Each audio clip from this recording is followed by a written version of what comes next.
तो दोस्तों आज हम फिर से आपके लिए लेकर आए हैं देश दुनिया की सभी ताजा बड़ी खबरें। फटाफट एक एक कर विस्तार से आज आपको बताएंगे, तो वीडियो को अंत तक जरूर देखें। दोस्तों वीडियो बनाने में हमें काफी मेहनत लगी है, तो वीडियो को दिल से लाइक कर दीजिए। दोस्तों पहली खबर में आपको बता दें कि पाकिस्तान की मस्जिद में जुमे की नमाज के दौरान हुआ हमला, 50 नमाजियों की मौत, 200 लोग घायल। बुरी तरह से पाकिस्तान में मचा है हाहाकार। वहीं आपको बताएंगे दोस्तों की मणिपुर में दूसरे चरण के लिए मतदान सुबह से शुरू, कांग्रेस पार्टी के समर्थन में जबरदस्त वोटिंग भाजपा का हो रहा है मणिपुर में सुपड़ा साफ। वहीं आपको बताएंगे दोस्तों की रूस से मोदी सरकार को लगा बड़ा झटका, रूस और यूक्रेन युद्ध का भारत पर दिखने लगा असर, अगले सप्ताह से भारत में बढ़ेंगे पेट्रोल डीजल के दाम। वहीं आपको बताएंगे दोस्तों की हिंदुओं के समर्थन में उतरे असुद्दीन ओवैसी, बोले हिंदू भाइयों पर जब भी उत्तर प्रदेश में होगा जुल्म, ओवैसी आएगा हैदराबाद से आपकी मदद करने। वहीं आपको बताएंगे दोस्तों की अयोध्या में डीएम आवास के वोट का रंग बदलने से योगी हुए नाराज, पीडब्ल्यूडी के इंजीनियर को किया सस्पेंड। वहीं आपको बताएंगे दोस्तों की राहुल गांधी का प्रधानमंत्री मोदी पर करारा हमला,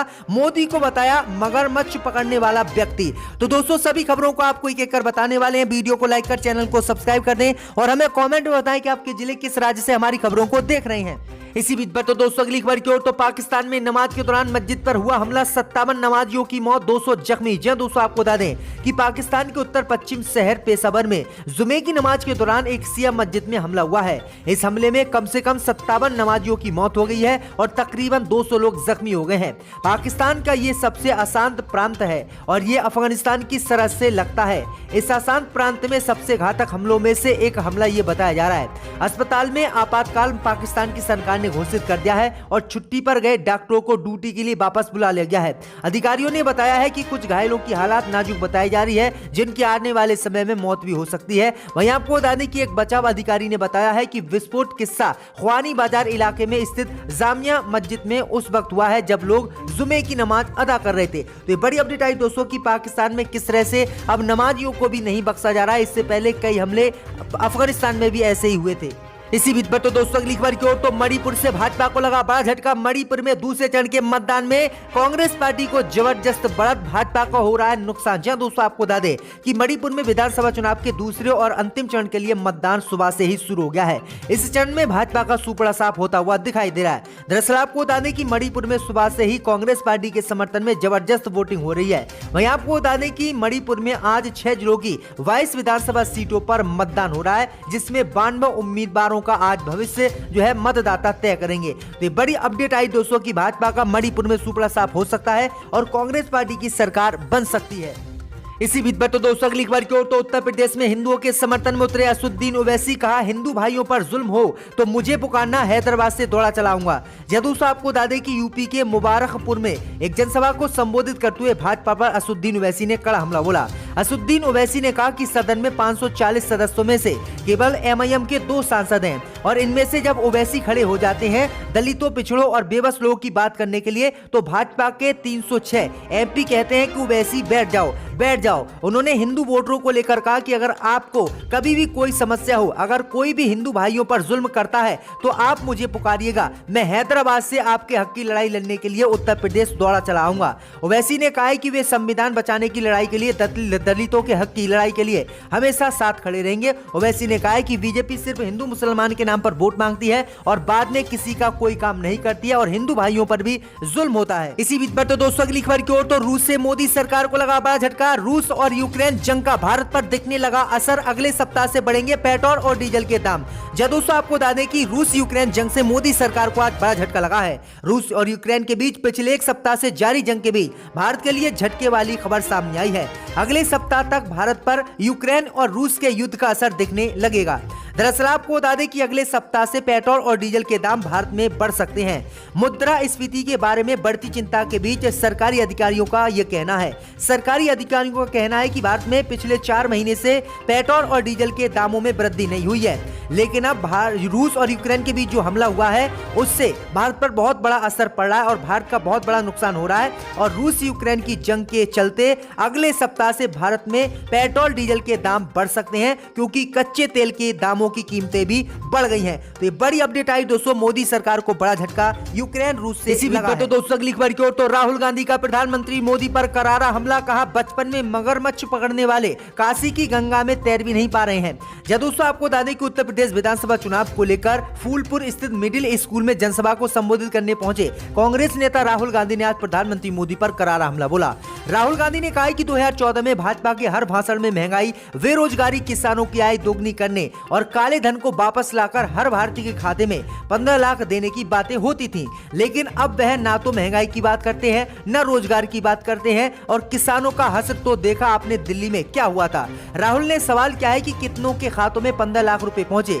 भाजपा अब केवल धर्म की बात करती है, उनको मालूम ही नहीं है कि हिंदू धर्म का मतलब क्या है। हिंदू धर्म का मतलब सत्य है, जबकि ये हिंदू धर्म के नाम पर झूठ बोलकर वोट मांगते हैं। राहुल गांधी ने कहा है कि मैंने रामायण पढ़ी है, महाभारत पढ़ी है, लेकिन कहीं नहीं लिखा है कि काशी में आकर भगवान शिव की जमीन पर झूठ बोलो। कांग्रेस ने छत्तीसगढ़, राजस्थान में जनता से किए हर वादे को निभाया, चाहे वह पेंशन का हो, किसानों की आय बढ़ाने का हो या फिर रोजगार का हो। तो ये बड़ी अपडेट आई दोस्तों, राहुल गांधी ने प्रधानमंत्री मोदी पर ये करारे हमले आज इसी बीच पर। तो दोस्तों अगली खबर की ओर, तो अयोध्या में डीएम आवास के वोट का रंग बदलने के मामले में मोदी सरकार ने लिया एक्शन, पीडब्ल्यूडी का इंजीनियर किया सस्पेंड। जब दोस्तों आपको बता दें कि अयोध्या के डीएम आवास के वोट का रंग भगवा से हरा करने के मामले में योगी सरकार ने एक्शन शुरू कर दिया है। विवाद के तूल पकड़ने के बाद अब पीडब्ल्यूडी के जूनियर इंजीनियर अजय कुमार शुक्ला को योगी सरकार ने सस्पेंड कर दिया है। बताया जा रहा है कि अधिकारियों को संज्ञान में लिए बिना डीएम आवास का बोर्ड बदला गया था। बता दें कि अयोध्या के जिला अधिकारी नीतीश कुमार के सरकारी आवास पर मरम्मत का काम चल रहा था। इस दौरान उनके आवास के वोट का रंग भगवा था, भगवा से बदलकर उनके वोट का रंग हरा कर दिया था, जिसके बाद योगी सरकार इससे काफी नाराज हुई और लोगों ने कहा कि अधिकारी अब मान चुके हैं कि उत्तर प्रदेश में योगी सरकार गिर रही है और इसीलिए उन्होंने हरा रंग किया है वोट का। इसके बाद योगी सरकार ने एक्शन लिया और योगी नाराज हो गए और योगी ने तत्काल एक्शन लेते हुए पीडब्ल्यूडी इंजीनियर को सस्पेंड कर दिया। तो किस तरह से योगी का गुस्सा आपने देखा कि एक रंग बदलने से इंजीनियर को सस्पेंड कर दिया। इसी बीच पर तो दोस्तों अगली खबर की ओर, तो कॉमेडियन कुणाल कामरा ने सुप्रीम कोर्ट को दी गाली, वीडियो वायरल होने के बाद हो सकती है इनके खिलाफ कार्रवाई। जब दोस्तों आपको बता दें कि कॉमेडियन कुणाल कामरा ने अपने नए कॉमेडी शो वी लाइव में भारत की सुप्रीम कोर्ट को लेकर बेहद अभद्र टिप्पणी की है। सर्वोच्च न्यायालय में उनके खिलाफ चल रहे अवमानना के केस को लेकर कामरा ने माननीय न्यायालय को गाली देते हुए कहा है कि प्रिय सुप्रीम कोर्ट, कल की बातें भूल जा, लौड़ा पकड़ के झूल जा। वहीं आपको बता दें कि उनकी इस गाली के बाद अब अदालत एक्शन ले सकती है और कभी भी कॉमेडियन कुणाल कामरा की गिरफ्तारी हो सकती है। दरअसल आपको बता दें कि उनका ये पूरा वीडियो वायरल देश में हो गया है। तो ये बड़ी अपडेट आई दोस्तों। इसी बीच पर तो दोस्तों अगली खबर की ओर, तो यूपी चुनाव परिणाम के बाद संघमित्रा को बाहर का रास्ता दिखाएगी बीजेपी। जी दोस्तों आपको बता दें कि उत्तर प्रदेश विधानसभा चुनाव में छठे चरण का मतदान समाप्त हो गया है। वहीं छठे चरण में बीजेपी की मुश्किलें सांसद संघमित्रा मौर्य ने अपने पिता स्वामी प्रसाद मौर्य के काफिले पर हुए हमले के बाद बीजेपी को ही निशाने पर ले लिया। अब संघमित्रा पर पार्टी के खिलाफ काम करने का आरोप लग रहा है, क्योंकि संघमित्रा अपने पिता के लिए कुशीनगर के फाजिलपुर में चुनाव प्रचार कर रही थी। इतना ही नहीं, संघमित्रा मौर्य का बीजेपी को गुंडे कहने का वीडियो भी बदायूं में वायरल हो रहा है, जिसके बाद सांसद बैकफुट पर हैं। लेकिन बताया जा रहा है कि बदायूं से बीजेपी सांसद को लेकर बीजेपी हाईकमान में शिकायत की गई है और 10 मार्च के बाद सांसद की भूमिका की समीक्षा की जा सकती है और पार्टी उन्हें बाहर का रास्ता दिखा सकती है। इसी बीच पर तो दोस्तों अगली खबर की ओर, तो यूक्रेन संकट पर सरकार को मिला विपक्ष का साथ। राहुल गांधी ने कहा मौजूदा हालात में अच्छा काम हो रहा है। जब दोस्तों आपको बता दें कि यूक्रेन में फंसे भारतीय छात्रों को सुरक्षित वतन वापसी को लेकर आज विदेश मंत्रालय की कंसल्टेटिव कमेटी की बैठक हुई। बैठक में विदेश मंत्री, विदेश सचिव और तीनों राज्य मंत्री के साथ 25 सदस्य मौजूद थे। बैठक में कांग्रेस के पूर्व अध्यक्ष राहुल गांधी, आनंद शर्मा, शशि थरूर, प्रियंका चतुर्वेदी, प्रेमेंद्र चंद्र गुप्ता सहित कई विपक्षी सांसद भी मौजूद रहे।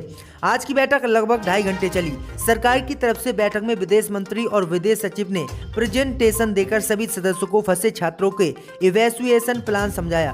वहीं आज की बैठक में विपक्षी पार्टियों के सांसद सदस्यों ने यूक्रेन संकट पर सरकार के स्टैंड पर अपनी सहमति जताई। हालांकि कुछ सांसदों का ये मानना था कि सरकार ने यूक्रेन में फंसे छात्रों को निकालने की प्रक्रिया शुरू करने में देरी की, लेकिन सभी विपक्षी दलों ने सरकार द्वारा यूएनएससी और यूएनजीए जैसे अंतर्राष्ट्रीय मंचों पर भारत ने जो रुख दिखाया उसका समर्थन किया। तो बड़ी अपडेट आ रही दोस्तों। इसी बीच पर तो दोस्तों अगली खबर की ओर, तो नवाब मलिक को मानहानि मामले में राहत नहीं, मुकदमा रद्द करने से हाईकोर्ट ने किया इनकार। जी दोस्तों, आपको बता दें कि मुंबई हाईकोर्ट की नागपुर खंडपीठ ने महाराष्ट्र के मंत्री और राष्ट्रवादी कांग्रेस पार्टी के प्रवक्ता नवाब मलिक के खिलाफ चल रहा एट्रोसिटी और मानहानि का मुकदमा रद्द करने से आज इनकार कर दिया। न्यायमूर्ति अविनाश घोराटे ने कहा है कि इस मामले में मुकदमा चलाने का आदेश देने वाले विशेष एट्रोसिटी न्यायालय को ही पुनर्विचार करना चाहिए। हाईकोर्ट ने यह भी कहा है कि मुकदमा चलाने का आदेश जारी करने के पूर्व निचली अदालत को शिकायत के तथ्य और गुणवत्ता पर विचार करना चाहिए था। ऐसे में अब मलिक की किस्मत का फैसला निचली अदालत करेगी। दरअसल आपको बता दें कि मलिक और मुंबई एनसीबी के अधिकारी समीर वानखेड़े में बीते कुछ समय से टकराव चल रहा है। समीर के चचेरे भाई संजय वानखेड़े ने मलिक पर आरोप लगाए कि उन्होंने वानखेड़े परिवार के खिलाफ आपत्तिजनक बयान दिया, जिससे उनके परिवार की समाज में बदनामी हुई है। और इसी मामले को लेकर अब कोर्ट भी उनसे अलग हो गया है और कोर्ट ने बड़ा झटका जो है नवाब मलिक को दे दिया। इसी ऐवान में टेबल पर पैसे डाले गए थे। अब कौन उस वक्त यहाँ बैठा था वो अक्लमंद जानते हैं, मगर मैं दोहराना नहीं चाहता। मैंने ये भी देखा था 2006 में